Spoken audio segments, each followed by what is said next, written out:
everyone, standing before you is Faith Ruwo, a student at Africa University pursuing a degree in international relations and diplomacy. And today we are going to talk about electoral integrity in Africa. Happens to a society where the foundation of democracy is compromised. The answer is simple. Development stalls, governance weakens, and the people lose trust in their people. Today, we are talking about electoral integrity in Africa, which is a crucial topic for the continent's development. Elections are the foundation of democracy, but in most African states, there is fraud, corruption, and violence which undermine this process, making it hard for citizens to trust in their governments. In this video, we will explore why electoral integrity matters, the challenges countries face, the efforts being made to improve this system. We will also look at how these issues are affecting development from political stability to economic stability. Electoral integrity refers to the fairness, transparency, and credibility of the electoral process, ensuring that elections are conducted freely and the will of the people is reflected. That being said, let's dive right into how the health of our electoral systems can affect political stability, economic growth, and the future of Africa. So stay tuned. An election is a political process where the people choose their representatives or leaders through voting. It is the process of selecting one or more persons to occupy political offices through voting. An election is the most democratic way of choosing leaders because the people themselves choose who will rule them. In the first segment of the video, on the section number 1, we're going to talk about the current state of electoral integrity in Africa. Integrity is a complex issue in Africa, with each country facing unique challenges. Africa uses a variety of electoral systems, from presidential to parliamentary, and this affects transparency or fairness. In most African countries, they centralize elections, increasing the risk of fraud and manipulation. One of the biggest problems is electoral fraud. This involves voter suppression, vote buying, rigging, and the unavailability of the ballot paper. This was a rare case which happened in Zimbabwe in 2022 during the presidential elections.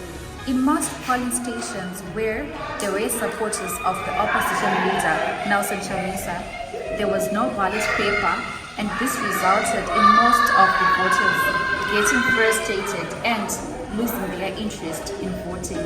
This was a method of fraud used by the ZANU-PF party. This was a different method of fraud which was used by the ZANU-PF party, and it resulted in many people not wanting to vote.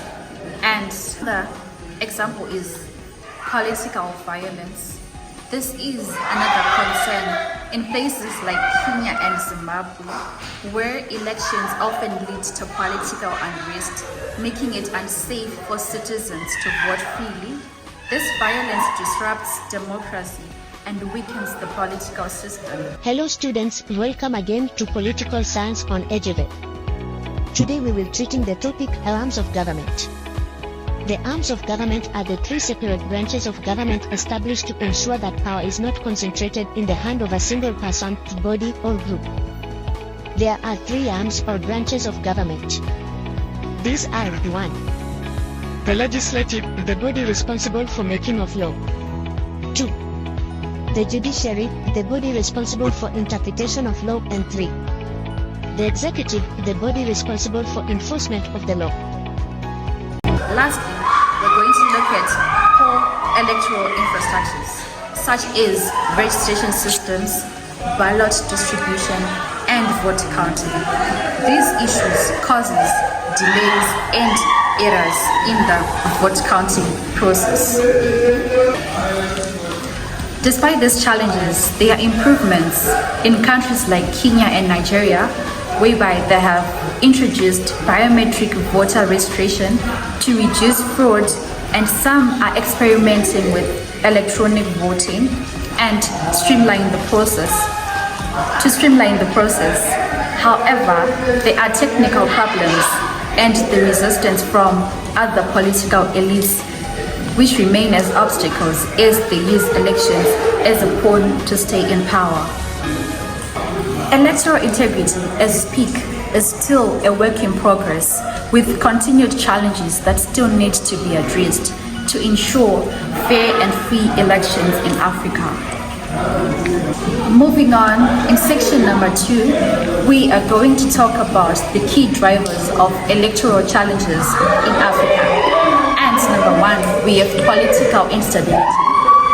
Political instability plays a major role with countries, especially in countries with a history of coups and dictatorship.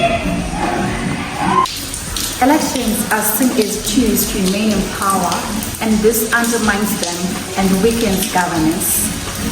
The second point we have is weak institutions. Many electoral bodies lack the independence and capacity to manage elections. Corruption in these institutions hampers the efforts to create fair and free elections. Many citizens are not fully educated as to how the electoral process goes by, which makes them vulnerable to manipulation and fraud without the sufficient knowledge of their rights. People are less likely to know when the system is being abused. For example, in rural areas, we find people who easily get bribed. Corruption is widespread in most African countries, and I define corruption as an act of dishonesty. And it is very much in politics and also in security forces and electoral commissions. This leads to manipulated outcomes, voter intimidation, and a lack of accountability. In short, a mixture of political instability, weak institutions, corruption, and low voter education that continue to challenge electoral integrity in Africa. Marks the end of our first segment. Stay tuned for the second segment on this discussion on electoral integrity.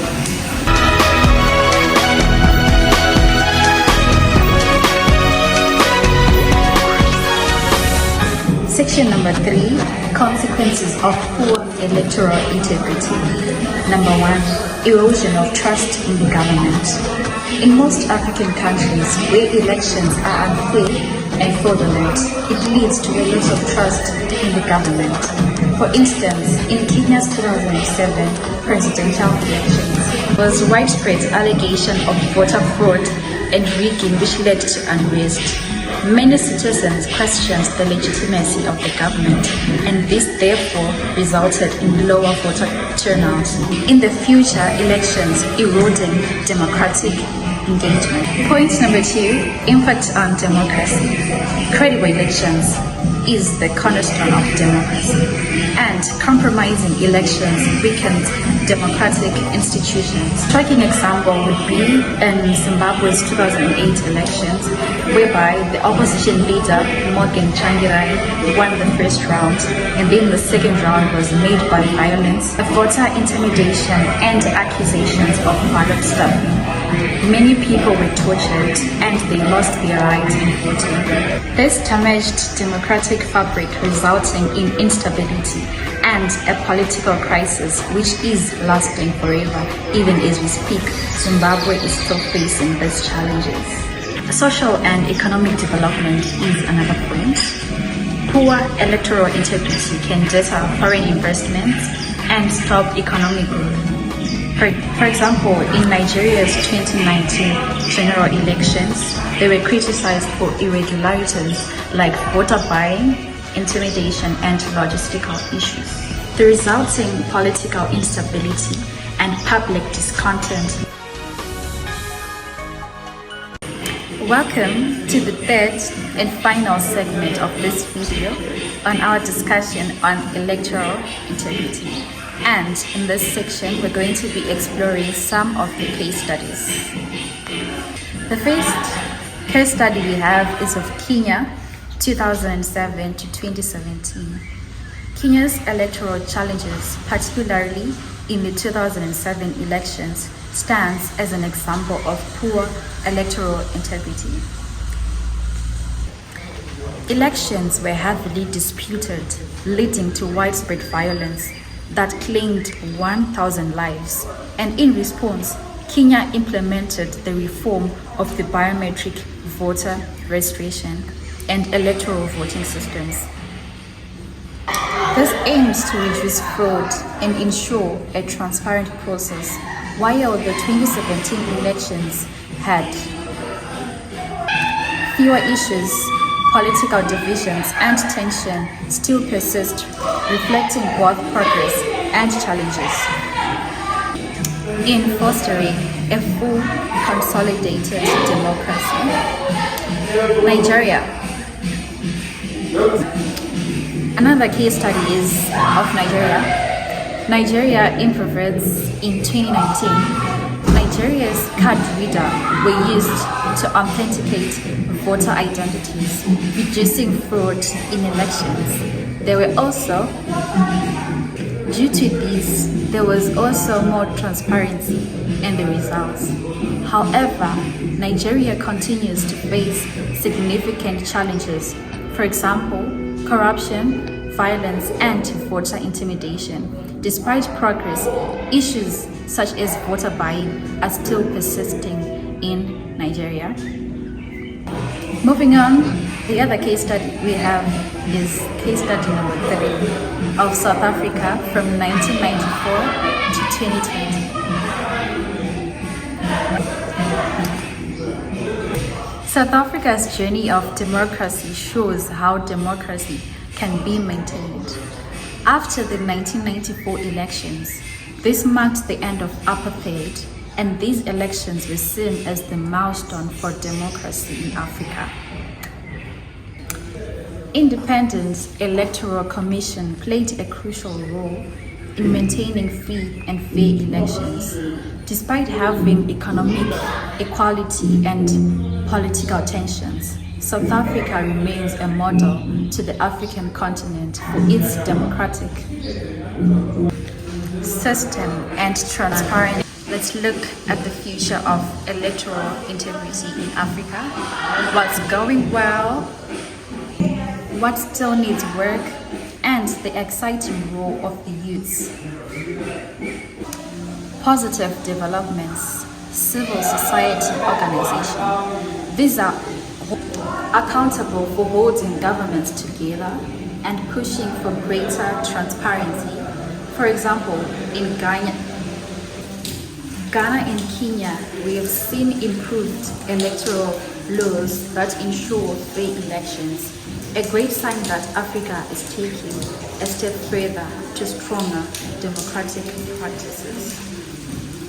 And the public is being involved. The need for continued reform. Continued reform is key to making sure progress sticks.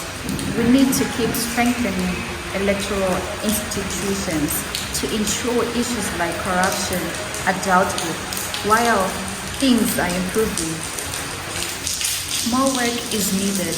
We also need better voter education to make sure everyone understands their rights, civil participation. Lastly, the role of global partnership. They are playing a big role. Organizations like the African Union and the United Nations are helping with election observation and training to ensure for fair and free elections in African states. In conclusion, electoral integrity is the foundation of democracy and good governance in Africa. Free, fair, and transparent elections ensure trust in the judicial system and the political system, hold leaders accountable, and pave the way for sustainable development. We have face challenges like corruption, voter intimidation, and weak institutions threatening the fairness of elections in many African countries. So what can we do? Moving forward, stay informed, participate in elections, demand more from our government.